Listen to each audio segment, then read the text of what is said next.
Well, my oldest granddaughter, by the way, is in her senior year at Bethel. Really? I have 8 grandchildren. I have three of them in college. Yeah. My poor son is paying for that. All 3 in college at the same time. So, 2 at the U and 1 at Bethel. Okay, let's go with the next one, please. All right, a little bit of this. She went through this. I don't have to go too much. I've had several jobs. Okay, go ahead. I'm also a grandfather of 8 exceptionally bright grandchildren, of course, and 2 wonderful children. I've been a husband for 53 years to a saint. You have to be a saint to be married to me, I'll tell you that. So, I'm a recovered alcoholic, had 44 years of sobriety. I've been a Sunday school teacher, a mentor and sponsor of 10 men, and I've lectured at 3 top universities in China, plus the University of Wisconsin La Crosse, and St. Thomas, in the same forum. Okay? This is my family. Good looking, aren't they? Yeah, all look like their grandfather. Sure glad my wife was involved in this. So, okay, next one. I had goals in my life when I started out, and they fluctuated over a period of time, but I really wanted to be a writer of fiction. I was just telling ladies at my table that, that was my goal. That my last year of college, I had a degree in mathematics. I said, well, I'd be an English lit major and write the great American novel. But Faulkner didn't need any competition, and I wasn't going to compete with it. So I went on, and I wanted to be a poet, which I still write poetry, by the way. I love teaching, and I have been a teacher. And I wanted to be the president of a major corporation. When I was at Texas Instruments, my goal was to be the next president of that company. And then I always wanted to have my own company. That kind of came later in my life. That one I was successful at. Now my goals sort of changed. My goals started changing, I'll tell you when that happened. I was 34 years old. And I realized that really what I wanted to be was really a faithful and loving husband. I really wanted to be a good father, not an absent father. I wanted to be a faithful follower of Christ. I wanted to be honest and fair in my dealings. I wanted to live my entire life according to biblical principles. And I wanted to make a positive difference in the world. By the way, I realized that at this time at 34 that I said, I don't even want my boss's job. Because the next level up meant I'd have to travel twice as much as I was already traveling, and I was on the road all the time. So go ahead. So what happened? Well, at the age of 34, I was ready to commit suicide. By the way, I looked successful on the outside, but I wasn't. I felt like the biggest failure inside in my life. And so, I can't say I had anything to do with it, but all of a sudden I walked into a church, which I had not been. I was a professing atheist, except when I got into jail, then I was always praying to God. But anyway, I walked out. I walked into church and found acceptance and forgiveness, and found the Lord, and changed my whole life. Really, what I wanted to do. I said, what do you really want to do, Bob? And what are you really good at? And changed my whole direction of my life. So. God shows His love for us while we're still sinners. He died for us, Romans 5:8.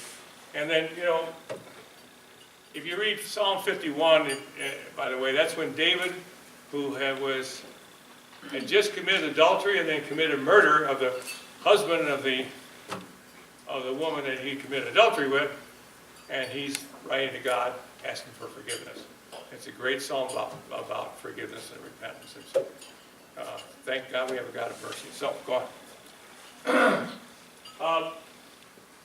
So I'm going to share with you one thing I've made is a lot of mistakes, right, in my life. That's kind of how you learn. In fact, you should never look at a failure as truly a failure. You know about this story about Thomas Edison had 10,000 tries at making the right filament for the light bulb, and he said, there were 10,000 failures and 10,000 successes. He knew he couldn't use that for that filament. Same thing in your life. You're going to make a lot of mistakes. And I've learned from those mistakes. Now, if you keep making the same mistake over and over again, you got a problem. But if you learn from that mistake and change, you're going to grow a lot. In fact, I've grown more from my mistakes than my successes. So, a couple of things I learned from this is take a real honest inventory of who you are, what your assets are, and what your shortcomings are. And take your assets and your strengths and try and center your career around those. I mean, it's good to overcome some difficulties and shortcomings you have, but we all don't have the same gifts. So, you know, if you're not a great runner, don't try marathons. You know, just pick the right thing. And then pick a career that will fill your personal goals. When I have people working for me, and we go to retreats, and I tell them, write down your personal goals. Then write down what you think the company goals are. If those don't correspond, you're in the wrong company. Leave. Go somewhere else. You're not going to be happy. And your goals may change as you mature. They will. Trust me. And then be willing to learn from others. There's a lot of wisdom out there, and use it. Don't be afraid. Don't be too proud. I was a little bit too arrogant and proud in my life, and it cost me a lot of errors I didn't have to make. Work hard. When things are difficult, it gives you more strength. No one ever did well. Don't tell you there's some guys that are very fortunate, but I think most successful people tell you they work hard. Now, don't get yourself all screwed up where you have no life at all except working. I don't want to say that, but you do have to work hard. You enjoy what you're doing. Don't make money, making money your primary goal. I don't think you're ever going to be happy because there's never enough. I know a man, I won't tell his name, but he was the president of a very major corporation and started another one. He was probably worth $350 million the last time I saw him.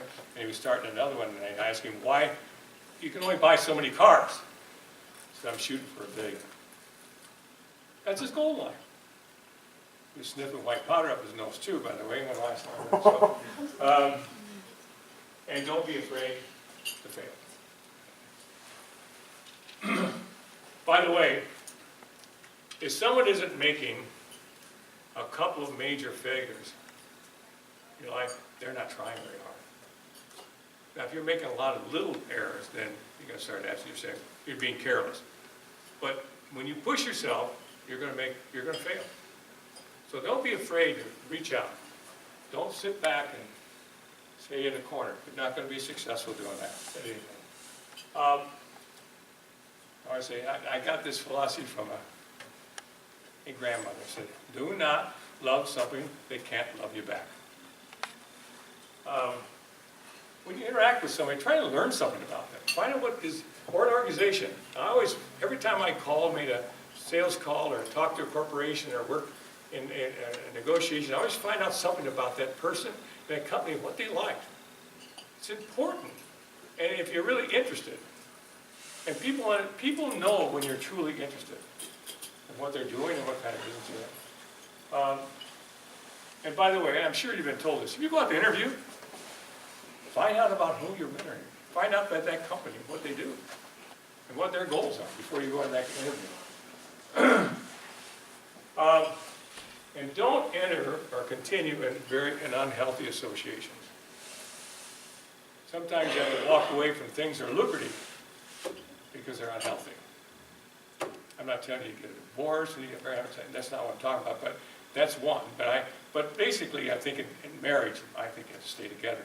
But a lot of times I'd be associated with a corporation, and it was just unhealthy. And I try to make it work, and it just doesn't work. You just keep going further and further. Just keep dragging your talent and your time away from trying to make that thing work. So I wouldn't suggest you do it. And trust in the Lord with all your heart. This is in Proverbs 3:5-7. Don't trust in your own insight. In all your ways acknowledge Him. He'll make straight your path. Be not wise in your own eyes. That's very important. Okay. Things that gave me success. I think my honesty with others and myself. We had a very strong policy in the company I ran, and that was you do not lie to customers. You don't lie to me, you don't lie to customers. Either one of them will get you fired. I always had a lot of gratitude. From the age of 34 on, when I found Lord, I realized everything I had was a gift. And I'm telling you, in my company, there were times that there's no way I could say that had anything to do with me. Things were given to me. Given to me by God that I had nothing to do with. Things would just land on my lap. They would turn things around. They were amazing stories. And so, I have a lot of gratitude. A lot of things to be grateful for. Grateful my wife stayed with me because she went through a lot of tough times. and accept where you are. Accept your circumstances. Not to be complacent, but sometimes you have to accept difficult things to get through them. You know, really a contented person is one that really accepts where they are, that's happy with that. Okay? And admit your mistakes, and for God's sakes, learn forgiveness. You know, I always say, having a resentment towards someone is like taking poison and expecting the other person to die. It just kills you. So, get over it. Move on. Nothing's worse. And I believe very strongly in my faith in the Lord Jesus Christ. Okay, what's the next one? Okay. Okay, this is not, I'm cutting this out right here. Okay, done? I'm done. Any questions?